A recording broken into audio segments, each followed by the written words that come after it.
अस्सलामुअलैकुम हुब्बे वतन पाकिस्तानियों। असल में सारा कसूर हमारा है। तल हकीकत ये भी है कि फ़ौज के जनरल्स और मुट्ठी भर अफसरान ने जिस तरह 75 सालों से इस कौम को मामू बनाया, जिस बना पर यह पुरवकार अदारा न सिर्फ अपनी इज्जत और मुकाम खो बैठा, बल्कि अब इसकी इज्जत बचाने के लिए खम्भों, दरख्तों, चौक चौराहों पर लटक कर इस तरह इश्तहारात दिए जा रहे हैं जिससे ये कंपनी अब मजीद चलने वाली नहीं। एफए पास ये समझने पर तैयार नहीं कि अगर दीवार पर लिखे जाने वाले इश्तहारों से इस तरह के काम लिए जाते तो आज तक जो है वो कोई भी मुल्क हर जंग जीत कर शायद हार भी चुका होता। लेकिन इस टाइम पर पाकिस्तान की आवाम जो है वो शऊर की इन मनाजिल तक पहुंच चुकी है इमरान खान की क़यादत में, जिसको पहुंचने में हमें 75 साल लग गए। सिर्फ 1971 के तनाज़र में ही अगर देख ले तो जनरल्स के दोगलेपन पर से सारा नकाब उठ जाएगा। जनरल न्याजी की प्रेस कॉन्फ्रेंस ही सुन लें, जिसमें वो कहता नज़र आता है कि मुझे बांग्लादेश में हमारी फ़ौज की कार्रवाइयों पर कोई नदामत नहीं और हम जंग कामयाबी से लड़ रहे हैं। हकीकत ये थी कि जिस दिन वो प्रेस कॉन्फ्रेंस कर रहा था, अंडर हेड वो हथियार फेंकने का हुक्म दे चुका था। पुराना स्क्रिप्ट, जाहिल डायरेक्टर और वही बेसुदा प्रोडक्शन जो है मीडिया को कंट्रोल करने की इस टाइम पर भी चल रही है। लेकिन किसी भी इदारे में इतनी जुर्रत नहीं कि वो आगे बढ़कर इनको रोके। ये नालायक समझते हैं कि इन हथकंडों से ये बंगालियों को डराकर इन्हें सियासी, मुआशी, इंसानी हकूक ना मांगने पर मजबूर कर देंगे। लेकिन फिर हथियार डालने पर ही इनकी जो है वहाँ से दाद रसी हुई और यूँ मुल्क जो है वो टुकड़े टुकड़े हो गया। और ये आज भी वही काम 75 सालों बाद पाकिस्तान के साथ कर रहे हैं। लेकिन इनको अब ये समझना होगा कि अब अवाम किसी सूरत इनके डकोसलों में नहीं आएगी। इस टाइम पर एक ही टेंशन है कि पाकिस्तान की अवाम में शऊर क्यों आया है। अब इस शऊर के जिन को ये दोबारा से बोतल में डालना चाहते हैं। तहरीक इंसाफ की मकबूलियत की वजह नजरिया ज़रूरत नहीं था, बल्कि लोग जो हैं वो जज्बाती तौर पर इमरान खान के साथ वाबस्ता हैं, क्योंकि इतने सालों में एक हमें सच्चा लीडर मिला जो पाकिस्तानी अवाम के जज्बात की अक्कासी करता है। अगर पाकिस्तानी अवाम ये चाहती है कि अमेरिका को मुंह तोड़ जवाब दिया जाए तो उस लीडर ने बड़ी दुनिया में बैठकर ये कहा कि एब्सोल्युटली नॉट।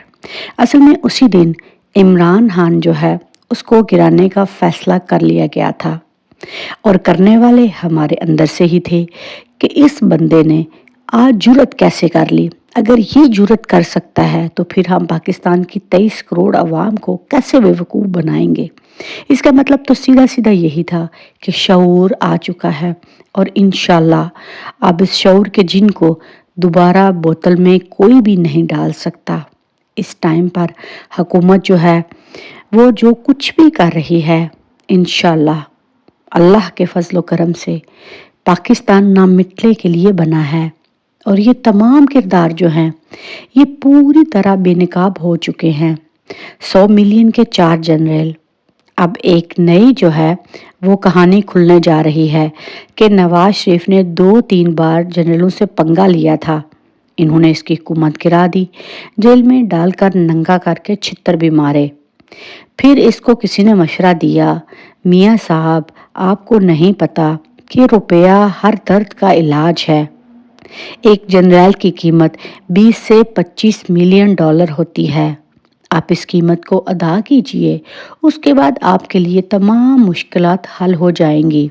और फिर आपने देखा कि नवाज शरीफ जो है उसके लिए रातों रात रिपोर्ट्स तैयार होती हैं, प्लेलिस्ट्स काम हो जाती हैं और ये तमाम काम जब बाजवा को पैसे मिल गए तो उसने इमरान खान पर दबाव डाला कि तुम हर कीमत पर नवाज शरीफ को बाहर जाने दो। अगर उसे कुछ हो गया तो वो इतना बड़ा लीडर है, सारा मलबा तुम्हारे ऊपर आ जाएगा।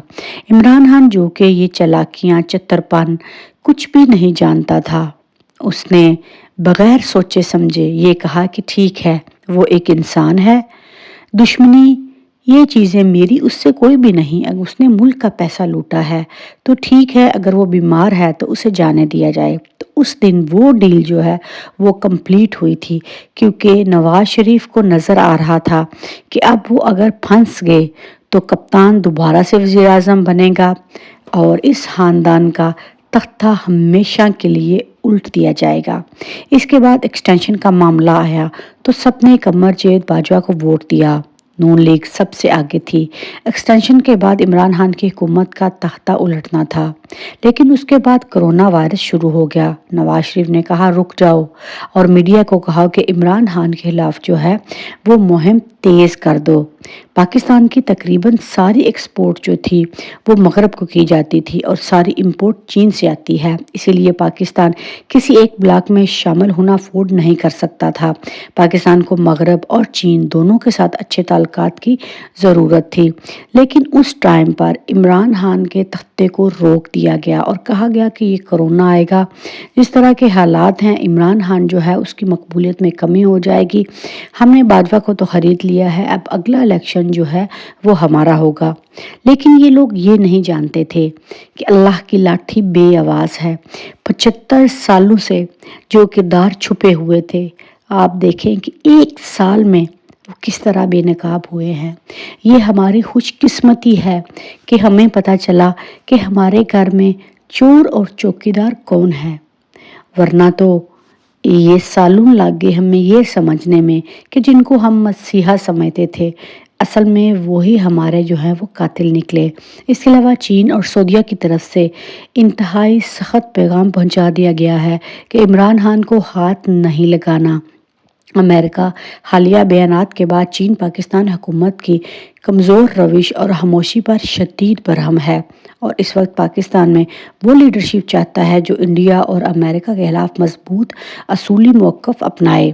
موجودہ حکومت جو ہے وہ ہیلے بہانوں سے کام لیتی ہے، کیونکہ ان کا مقصد جو ہے وہ عمران خان نہیں بلکہ پاکستان کو کمزور کرنا ہے۔ اور دوسری طرف جو آپ کو لگ رہا ہے کہ اسحاق ڈار نے 300 ارب ڈالر کا تیر مار لیا، تو محب وطن پاکستانیوں، آپ کو اسحاق ڈار کی وہ تقریر تو یاد ہی ہوگی جو اس نے پاکستان کے ایوان میں بیٹھ کر کی تھی کہ جب ہمارے پاس کھانے کے لیے روٹی ہی نہیں ہوگی تو ہم نے ایٹم بم کا کیا کرنا ہے۔ اس ٹائم پر اس بحث کو اسی لیے چھیڑا گیا تھا کہ اگر ہم کل کو ایٹم بم کا سودا کرتے ہیں تو ظاہر ہے یہ ڈیل خفیہ ہوگی، اس کو اوپن تو بھی کوئی بھی نہیں کرے گا، یہ تو کچھ سالوں بعد اوپن ہوگی۔ لیکن یہ چیز جو ہے اب میڈیا پر آ چکی ہے۔ اس کے بعد جو ہے وہ بیس بنائی گئی اور دیکھا گیا کہ کتنی آواز اٹھتی ہے، اور اس کے بعد آپ نے دیکھا کہ عمران خان کے گرد گھیرا تنگ کر لیا گیا، کیونکہ ایک ہی بندہ ہے عمران خان جو ان تمام لوگوں کے راز فاش کر سکتا تھا۔ لیکن اب خبر جو ہے وہ سب سے اہم یہی ہے کہ پس منظر میں کوئی سمجھوتا نہیں ہوا۔ اسحاق ڈار نے ایٹمی ہتھیاروں کا معاملہ جو ہے وہ صاف کر دیا۔ آپ کو کیا لگتا ہے کہ IMF ان کو بغیر کسی دوسری شرائط کے اتنی آسانی سے قرضہ دیتا؟ اگر قرضہ دینا ہوتا تو کافی دن پہلے نہ دے دیتے، اتنے دن کیوں لگائے گے؟ اور یہ ڈیل ساری لندن میں جو ہے وہ طے پائی ہے۔ آپ نے دیکھا کہ شہباز شریف جو ہیں وہ بھی بھاگے بھاگے لندن گئے تھے، اور اس کے علاوہ ساری بڑی بیٹھک جو تھی وہ دبئی میں ہوئی تھی۔ پاکستان میں یہ معاملات اسی لیے نہیں رکھے گئے کیونکہ فون جو ہیں وہ ٹیپ ہوتے ہیں اور کوئی ثبوت اس کمپنی کے خلاف نہ رہ جائے۔ تو محب وطن پاکستانیوں، ایک چیز تھی ہمارے پاس عزت غیرت کے بعد ایٹمی ہتھیار، تو اس کا سودا بھی یہ نااہل لوگ کر چکے ہیں، اور وہاں پر سوئٹزرلینڈ میں ساری رقم جو ہے وہ منتقل کر دی گئی ہے، اور دوسری طرف آصف علی زرداری نے سندھی ریاست کی اینٹ رکھ دی ہے۔